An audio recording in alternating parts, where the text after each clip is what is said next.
Saudara-saudariku yang dikasihi Tuhan, Shalom, salam damai sejahtera untuk Anda semua. Tidak terasa kita memasuki hari yang ke-6 dalam retret keluarga kita. Tema kita dalam retret kecil ini adalah keluarga belas kasih tidak eksklusif. Keluarga belas kasih tidak eksklusif, tidak menyingkirkan yang lain. Mari kita mendalaminya lewat Injil Matius bab 5 ayat 20 sampai dengan 26. Dalam khotbah di bukit, Yesus bersabda kepada murid-muridnya, "Jika hidup keagamaanmu tidak lebih benar daripada hidup keagamaan ahli-ahli Taurat dan orang-orang Farisi, sesungguhnya kamu tidak akan masuk ke dalam kerajaan surga.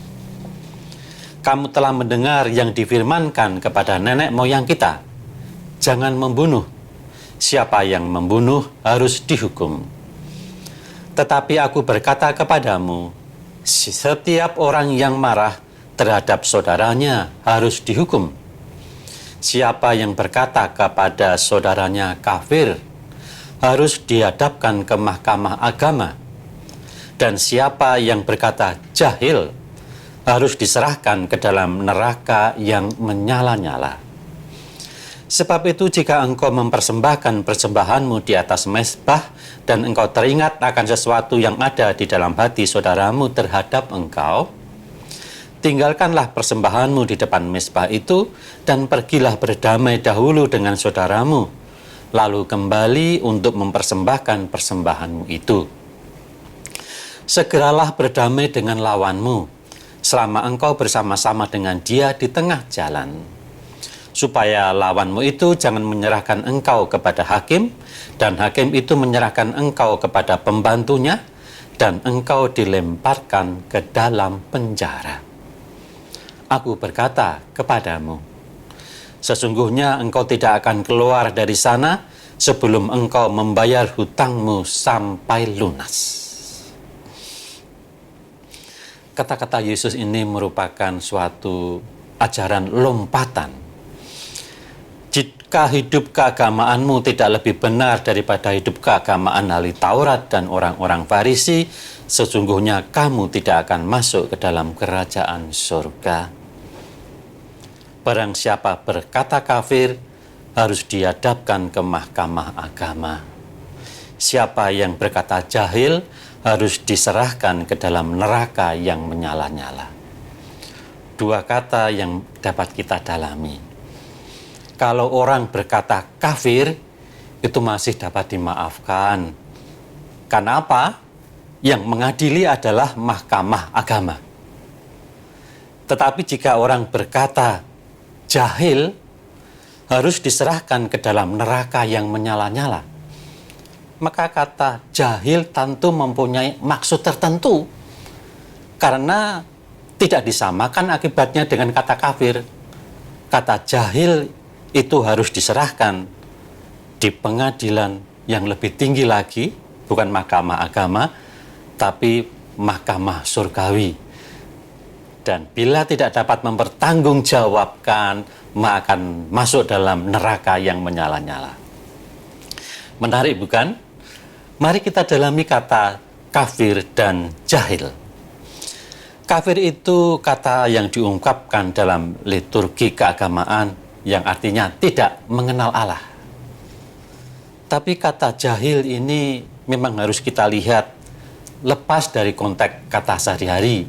Kita sering mendengar orang ini jahil, suka menjahili, suka nakal. Nah, bukan itu.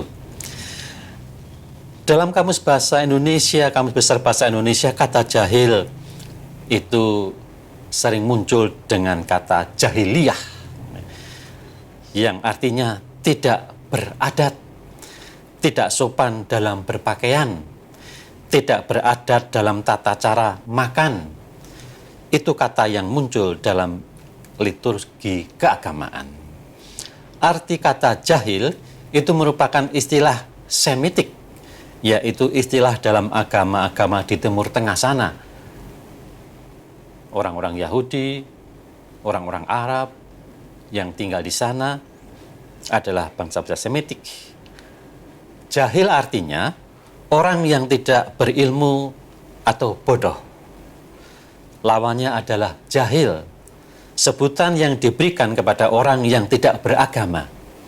Mereka dianggap jahil karena kepercayaan mereka yang sesat, yaitu menyembah berhala atau dewa-dewa, dan kehidupan mereka dilihat tidak teratur, tanpa etika, tanpa moral, tanpa budaya. Maka akhir-akhir ini sering orang mengatakan zaman jahiliyah. Tapi benarkah zaman ini sudah muncul zaman jahiliyah? Janganlah digunakan kata-kata itu, karena kata-kata itu justru kata-kata yang bersifat eksklusif. Kata-kata kafir, kata-kata jahiliyah yang kita terapkan pada orang lain, itu membuat kita seolah-olah sok suci, menjadi fanatik, menjelek-jelekan agama lain. Dan orang dianggap masuk surga kalau menjalankan ibadat. Maka kita harus ingat kata-kata Yesus pada ayat 20 tadi. Jika hidup keagamaanmu tidak lebih benar daripada hidup keagamaan ahli-ahli Taurat dan orang-orang Farisi, sesungguhnya kamu tidak akan masuk ke dalam kerajaan surga. Maka mari kita bangun keluarga Katolik, keluarga Kristiani yang tidak eksklusif. Jangan terlalu fanatik. Mari kita membangun silaturahmi dengan keluarga lain yang beriman lain. Kita selamat itu hanya karena kasih Tuhan, bukan karena usaha ibadat kita. Jangan mengira persembahan itu menjadi jalan yang menyelamatkan kita. Tetap persembahan kita serahkan, tetapi keselamatan ada di dalam tangan Tuhan. Mari kita menjadikan keluarga Katolik, keluarga cinta kasih yang tidak eksklusif. Hindari kata-kata kafir, hindari kata-kata jahiliyah. Keluarga Katolik adalah keluarga yang mempersatukan